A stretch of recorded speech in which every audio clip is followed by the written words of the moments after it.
Hello friends, welcome to SSC coaching centre. दोस्तों, आज के वीडियो में हम बात करेंगे अलजेब्रा के प्रश्नों की और सभी प्रश्न बहुत इंपॉर्टेंट हैं। दोस्तों, पूरा वीडियो देखिएगा, सब कुछ समझ में आएगा। तो चलिए स्टार्ट करते हैं। पहला प्रश्न है आपका, x माइनस वाई बराबर 2 है। ठीक है, x y बराबर 24 है। देखिए, जब कोई भी दो संख्या हो उनके बीच में कोई भी साइन नहीं है तो उसका मतलब क्या है कि उन संख्याओं के बीच में गुने का साइन है। कोई सी भी संख्या हो उनके बीच में अगर कोई भी साइन नहीं है तो यहाँ पर गुने का साइन है। इसका मतलब x गुने वाई बराबर 24 है और X square plus Y square बराबर क्या होगा ये पूछ रहा है। देखिए, यहाँ पर 2 है, x बड़ी संख्या होगी, बड़ी संख्या में से छोटी संख्या को घटाएंगे तभी तो 2 आएगा। तो कोई भी संख्या हो सकती है, जैसे कि मैं 8 में से 6 घटा दूंगा तब भी 2 आएगा और 10 में से मैं 8 घटा दूंगा तब भी 2 आएगा। ठीक है, अगर मैं 6 में से 4 घटा दूंगा तब भी 2 आएगा। ये 2 तो आ जाएगा, लेकिन उन दो संख्याओं का मल्टीप्लाई करके 24 भी तो आना चाहिए। क्लियर है? देखिए, ये 2 हमें यहाँ पर बन रहा है। अगर मैं 6 में से 4 को घटा दूंगा तब भी 2 बनेगा, 8 में से 6 घटा दूंगा तब भी 2, 10 में से 8 घटा दूंगा तब भी 2। लेकिन x की जगह मैंने 8 रख लिया, y की जगह मैंने 2 रख लिया और घटा दिया तो 2 आया। लेकिन दोनों का गुना x और y, जो संख्या मैं यहाँ पर रखूँगा वही x y मुझे यहाँ रखना है और दोनों का गुना 24 आना चाहिए। तो मैं 8 का और 6 का गुना करूँगा तो 8 6 48 होता है, 24 नहीं होता। तो ये संख्या आप नहीं ले सकते। 10 8 80 होता है, तो ये संख्या भी आप नहीं ले सकते। 24 आना चाहिए गुना करने पर। 6 चौके 24 होता है, तो 6 आपका कितना हो जाएगा x और y कितना हो जाएगा 4। दोनों को घटा देंगे तो 2 आएगा और x आपका दोस्तों 6 है, y आपका 4 है और दोनों का गुना करेंगे 6 चौके 24 आ जाएगा। तो आपको दोनों ही संख्या पता चल गई, दोनों ही कंडीशन सेटिस्फाई हो गई। 6 और 4 रखने से दोनों ही कंडीशन सेटिस्फाई हो गई, तो 6 और 4 रखने से ये कंडीशन भी सेटिस्फाई हो जाएगी। तो x आपका दोस्तों कितना है 6 है, तो मतलब 6 का स्क्वायर। y आपका 4 है तो मतलब 4 का स्क्वायर। पूछ रहा है क्या होगा, तो 6 का स्क्वायर 36 प्लस 4 का स्क्वायर 16। तो 6 का स्क्वायर 4 का स्क्वायर 16, तो 36 और 16 को जोड़ना ही तो है, तो जोड़ लो।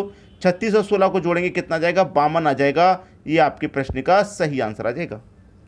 उम्मीद करूंगा कि सभी को प्रश्न अच्छे से समझ में आ गया, किसी को कोई समस्या यहाँ पर नहीं होने वाली। इसी तरीके का प्रश्न है सभी इस वीडियो में, तो पूरा वीडियो देखिएगा। ठीक है दोस्तों, अब देखेंगे अगला प्रश्न। अगला प्रश्न है ए स्क्वायर माइनस बी स्क्वायर बराबर 80। भाई, ए कोई संख्या रही होगी उसका स्क्वायर करेंगे, बी कोई संख्या होगी उसका स्क्वायर करेंगे, अंतर करने पर 80 आएगा। जब ये वाली संख्या प्लस में है तो आपको अच्छे से पता है कि बड़ी संख्या में से छोटी संख्या घटाएंगे तभी तो प्लस में ये संख्या आएगी और उन्हीं दोनों संख्याओं को जोड़ने से आपका 10 बनना चाहिए। तो देखिए कौन कौन संख्या हो सकती है, ये तो आपके दिमाग में सीधा सीधा आ गया। देखिए, अगर आप 9 का स्क्वायर करें तो 81 होता है और अगर आप 1 का स्क्वायर करें तो 1 ही होता है और 81 में से 1 घटा देंगे तो 80 आएगा। ठीक है, क्लियर है इतना? तो 80 मिल जाएगा। अब दोनों को जोड़ने पर 10 आना चाहिए। तो पहली संख्या आपने 9 रखी a, b आपने रखा 1, a आपका 9 हो गया, b आपका 1 हो गया।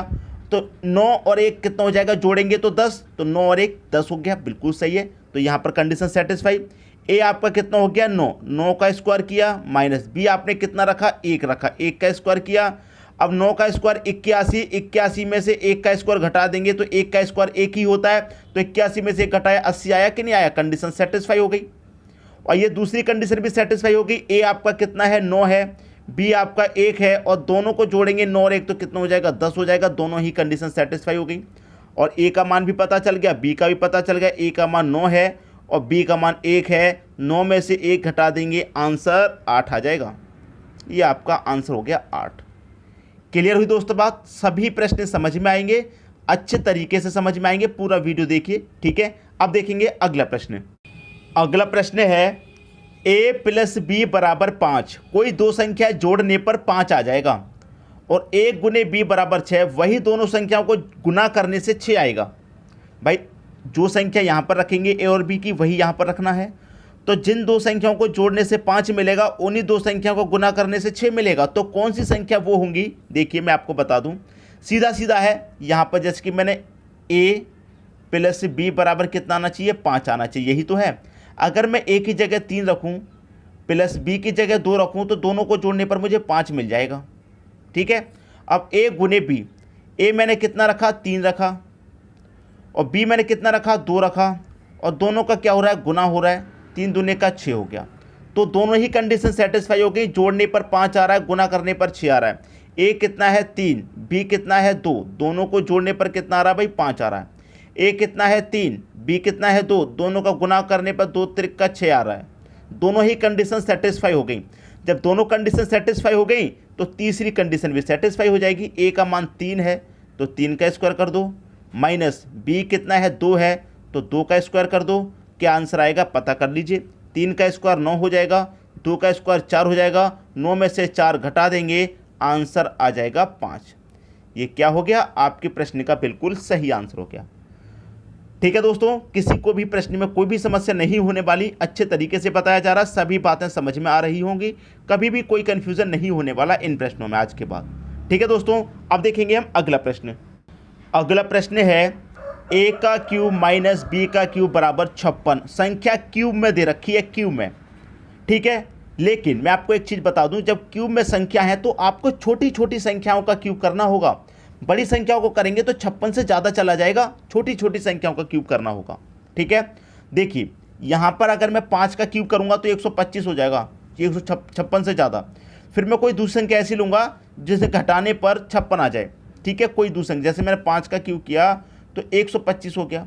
अब मैं कोई संख्या कितना घटाऊँ इसमें से कि 56 आ जाए, तो मैं पहले 56 को घटा के देख लेता हूँ। देखिए 11 में से 6 जाएगा, 11 में 6 गया 5, 11 में से 6 गया 5, एक बचा, 11 में से 5 गया 6, 65। ये तो किसी भी संख्या का स्क्वायर 65 होता नहीं है, तो मुझे 5 लेने से बात नहीं बनेगी। 65 किसी भी संख्या का स्क्वायर नहीं होता, और कोई छोटी संख्या लेनी चाहिए। और छोटी संख्या अगर मैं 5 की जगह 6 ले लूँगा तो भाई 6 का क्यूब तो और ज़्यादा हो जाएगा। छोटी संख्या लेनी है, 5 की जगह अगर मैं 4 लूँ, 4 का क्यूब कितना होता है भाई 64 होता है। अब 64 में से कितना घटाएं कि आपका 56 आ जाए, तो देखिए मैं 56 को ही घटा के देख लेता हूँ। तो 14 में से 6 जाएगा 8, एक 5 बचा, 5 में से 5 जाएगा 0, मतलब 8। 8 का 8 जो है किस संख्या का क्यूब होता है, 2 का क्यूब आपका 8 होता है। ठीक है, तो हमें क्या करना है, पहली संख्या 4 रखनी है मतलब 4 का क्यूब, माइनस दूसरी संख्या 2 रखनी है मतलब 2 का क्यूब। देखिए 4 का क्यूब कितना होता है भाई, 4 का क्यूब अगर मैं करूं तो 4 का क्यूब 64 और 2 का क्यूब करूं तो 8, दोनों का क्या कर देना है घटा देना है। तो मैं घटा दूंगा, यहाँ पर घटाने पर आपको सही आंसर मिल जाएगा। 64 में से 8 जाएगा, कितना जाएगा भाई 56 ही तो आ जाएगा, यहाँ 56 दे रखा है। क्लियर है, इस तरीके से प्रश्न के बारे में सोचिए। अब ए का मान आपने यहाँ कितना रखा 4, तो यहाँ 4 रखिए, माइनस बी का मान यहाँ पर 2 है तो 2 रखिए, 4 में से 2 जाएगा तो 2 आ जाएगा।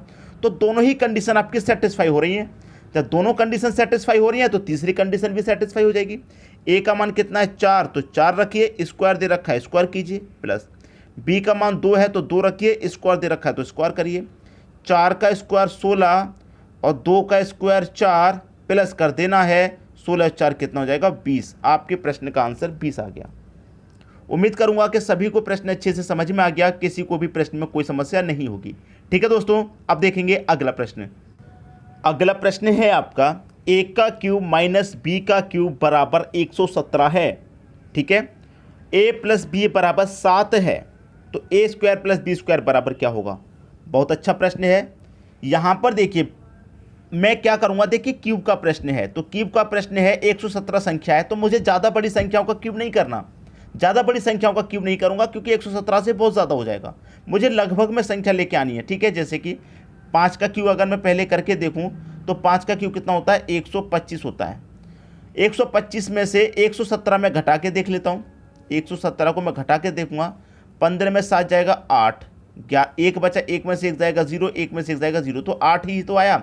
और 8 क्या होता है दोस्तों, 2 का क्यूब आपका 8 होता है। ठीक है, तो पता चल गया आपको भाई। देखिए 2 का क्यूब 8 होता है, तो इसका मतलब 117 कैसे आएगा भाई, 5 का क्यूब करेंगे माइनस करेंगे 2 का क्यूब 117 बनेगा, 5 का क्यूब 125 माइनस 2 का क्यूब 8, 125 में से 8 घटा देंगे 117 आएगा। ठीक है, तो ए की जगह क्या लेंगे आप 5 का क्यूब, माइनस बी की जगह क्या आएगा 2 का क्यूब, और 5 का क्यूब माइनस 2 का क्यूब कितना हो जाएगा भाई 117 हो जाएगा। हमने यहाँ पर करके देख लिया है पहले ही। ए का मान कितना है 5 है, प्लस बी का मान 2 है, 5 और 2 को जोड़ेंगे तो 7 बनेगा। भाई दोनों ही कंडीशन हमारी सेटिस्फाई हो गई। जब दोनों कंडीशन सेटिस्फाई हो गई तो तीसरी भी हो जाएगी। ए का मान 5 है, 5 का स्क्वायर दे रखा है। बी का मान 2 है, स्क्वायर में दे रखा है। तो 5 का स्क्वायर कितना 25, 2 का स्क्वायर 4, जोड़ देना है, जोड़ दे रखा है। 25 और 4 कितना 29 आपका आंसर आ जाएगा। क्लियर है? 29 आपके प्रश्न का यहाँ पर बिल्कुल सही आंसर है। तो मैं उम्मीद करूंगा सभी को प्रश्न समझ में आ गया होगा, किसी को भी यहाँ प्रश्न में कोई भी समस्या नहीं होगी। ठीक है दोस्तों, वीडियो देखने के लिए आपका बहुत बहुत धन्यवाद।